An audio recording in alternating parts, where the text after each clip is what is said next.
বায়া অনেক পড়ছি, কাজ হচ্ছে না। তোমার অ্যাক্টিভেশন এনার্জি অনেক উঁচা।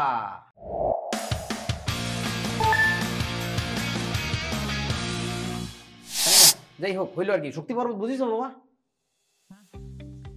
খুব বুঝিছো। এবার শোনো, একটা মজার কথা বলি, এখান থেকে আমি একটু জীবন শিক্ষা দেই। তোমার জীবনে বন্ধু ব্যবসা বাণিজ্য করো, চাকরি বাকরি করো, পড়ালেখা করো, যা করো, জীবনটা এইটা, জীবনের গ্রাফ এটা। আজকে আমি মুকিতকে এটাই বুঝাইছি, বিকালবেলা আসছিল, আমি এটা বুঝাইছি। বোঝো নাই তোমরা?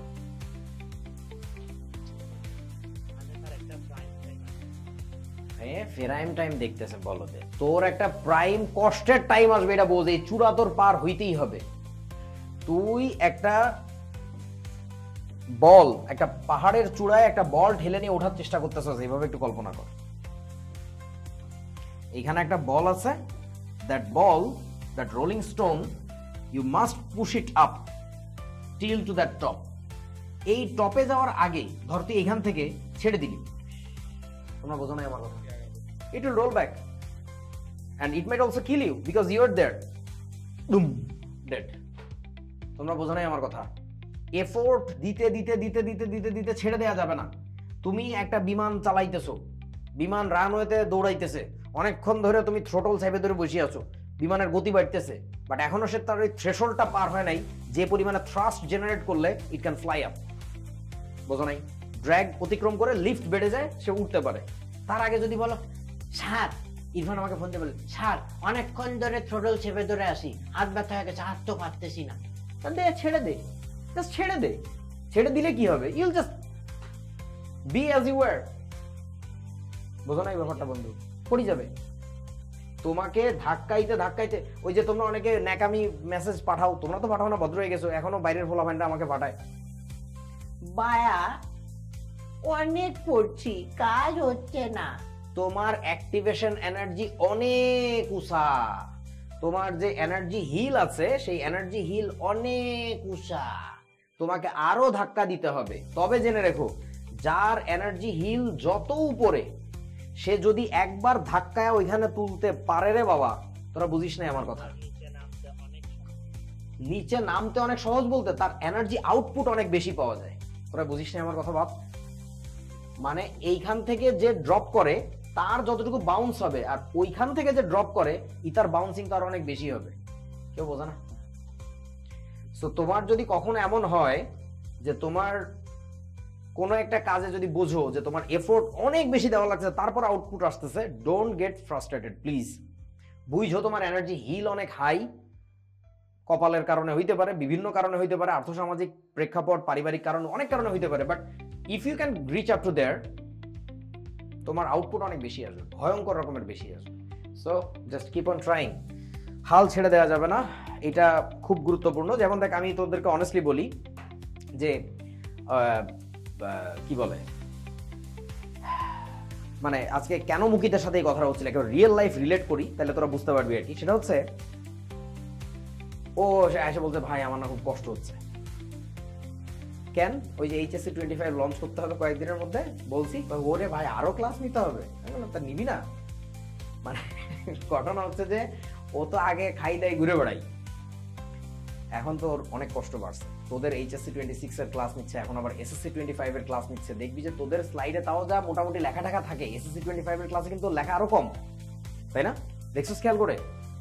এখন মানে আমাদের এই টাইপিং করতে তো কষ্ট হয়, কন্টেন্ট স্লাইডে ঢুকাইতে তো অনেক কষ্ট হয়, তো ওর জন্য তো আমাদের যে প্রপার টাইপিস্ট সেটআপ দরকার, সেটা তো নাই আমাদের। আমাদের তো মানে আমাদের তো রিসোর্সে অনেক অভাব, কষ্ট করে অল্প অল্প। এখন আমারটা আছে কেন, আমারগুলোতে লেখা থাকে কেন? কারণটা হচ্ছে, ভাই আমাদের মননের যে চোথা আমরা যেটা বলি আর কি, অফলাইনে যেটা দিই, এই বস্তু তো বহু আগে থেকে বানানো, প্রতি বছর ডেভেলপ হয়। শ্বেতাবরা, ইমনরা ভালো করে দেখতেছে যে ওই যে তোদের যে গ্রুপে আমি ভুল ঠিক করতে দেই আর কি, যে প্রতি বছর আমরা কিভাবে করে করে ডেভেলপ করতেছি আর কি। তো আমার তো ওই স্লাইড থেকে, স্লাইড বলতেছি কি বলে, ওই চোথা থেকে কপি করে এনে স্লাইড বানানো যাচ্ছে। অনেক অঙ্ক টঙ্ক টাইপিং আমার অনেক সুবিধা হয়, আমার বেশি একটা প্যারা হয় না, বাট প্রতি বছর তাও আমি আরো ডেভেলপ করে রাখি। এখন ও তো শুরুই করছে এই বছর, তাহলে বলতো ও কি এখনো এই চূড়ায় পৌঁছাইছে? ও ওকে তো ধাক্কাইতে হবে, ধাক্কায় প্রতি বছর একটু একটু করে বানাইতে হবে, বানায় কোনো এক সময় এই চূড়ায় যাবে, then he can get the output. But ওই জায়গায় যাওয়ার আগেই যদি সে ছেড়ে দেয়, ব্রো লাভ হইল না। তো ওকে আমি এনার্জি হিল বুঝাইছি এই কারণে আর কি।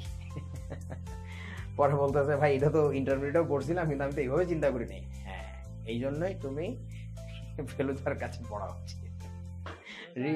হ্যাঁ,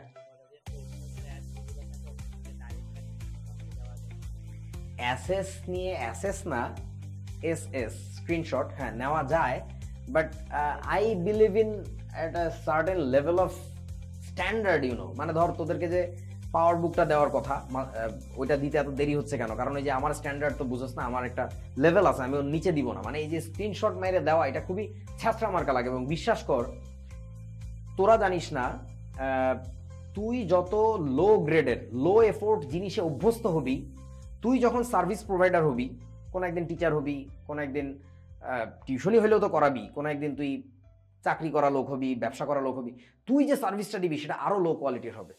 সো টিচারদের এই জন্য দায়িত্ব হচ্ছে যা কিছু করে অলওয়েজ শো হাই স্ট্যান্ডার্ড, তাইলে ওই বাচ্চাটার মনের মধ্যে ঢুকতে থাকে আমি যা করবো তার স্ট্যান্ডার্ডটা তো লো হইতে পারবে না। তুই একটা চিকেন ফ্রাইয়ের দোকান দে, তুই দেখবি তোর দোকানের ডেকোরেশন আলাদা, তোর একটা স্ট্যান্ডার্ড, একটা রুচি বোধ জন্মাইছে আর কি। সো এই জন্য এটা আমাদের দায়িত্ব তোমাদের মধ্যে সেট করা, আমাদের কথাবার্তা, আমাদের কাজে। মানে তোরা এগুলো টিচার হলে বুঝবি, স্টুডেন্টরা তো বলদ হয় না। যে টিচার তার ক্লাসের স্লাইড বানানোর জন্য বা এই টাইপের কন্টেন্ট বানানোর জন্য অনেক এফোর্ট দেয়, ওটা না টের পাওয়া যায়, somehow the students feel. So একইভাবে তুই একটা দোকান বানাচ্ছিস, দোকান সাজাচ্ছিস, তোর কাস্টমার এসে দোকানে ঢুকেই টের পাবে যে something different about that shop. কি ডিফারেন্ট জানি না, পাশের দোকানে যা পাওয়া যায় এখানেও তাই পাওয়া যায়, সাজানো গুছানো সবকিছু মিলে কেমন যেন একটা ডিফারেন্ট ভাইব পায়। ওই ভাইবটা আসে কোত্থেকে? এফোর্ট থেকে, বুঝেছো? এই আর কি।